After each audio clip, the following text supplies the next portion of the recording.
Gordon, the big engine, and Thomas the tank engine puffed buffer to buffer back home. It had been a busy day. First, Thomas had teased Gordon about the time that the big engine had slid into a ditch. Then Thomas fell down a mine and Gordon came to his rescue.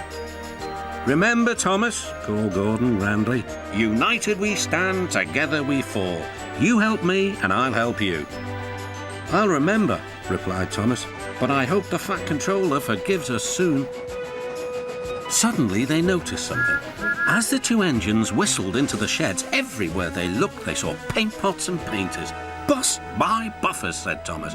"What's happening?" "Shh," whispered Percy. "The Fat Controller's going to tell us now." Ladies, gentlemen, and engines, I am honoured to inform you that Her Majesty the Queen herself is coming here to visit us. Now, on with the preparations. The engines wondered who would pull the royal train. "I'm too old to pull important trains," said Edward sadly. "I'm in disgrace," sighed Gordon gloomily. "He'll choose me, of course," boasted James. "You," snorted Henry, "you can't climb hills. He will ask me to pull the train, and I'll have a new coat of paint." Then the rain came. Henry's driver and fireman covered up their cab to keep dry. A painter was on the ladder above the line. Henry's smoke blew high into the air. The painter couldn't see. Both he and the paint pot fell all over Henry. Poor Henry. "Well, you're not a pretty picture," sneered the painter. The Fat Controller spoke next. "You look like an ice cake, Henry. That won't do for the royal train. I must make other arrangements."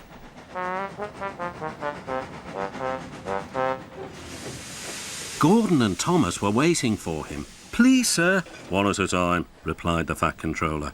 "Yes, Gordon?" "May Thomas have his branch line again?" I think you are both very sorry and deserve a treat. Edward will go in front to clear the line. Thomas will look after the coaches, and Gordon will pull the train." The great day came. All the engines worked hard, bringing people to the town. Thomas sorted out their coaches in the yard.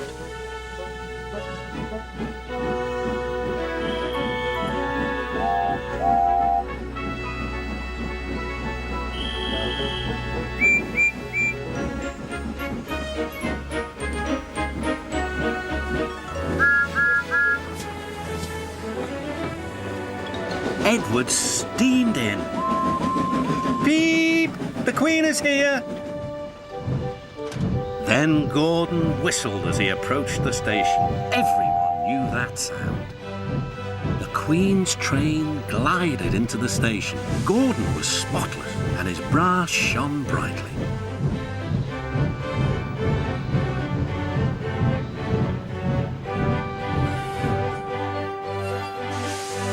The Fat Controller stood to attention.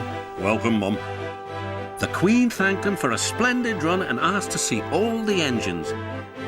"Beep, beep," whistled Toby and Percy. "Shh," hissed Henry and James. But Toby and Percy didn't care. "3 cheers for the Queen!" "Beep, beep," whistled the engines.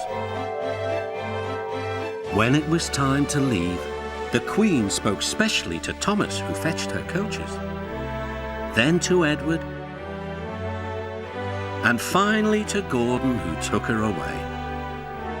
No engines ever felt prouder than those on the Fat Controller's railway.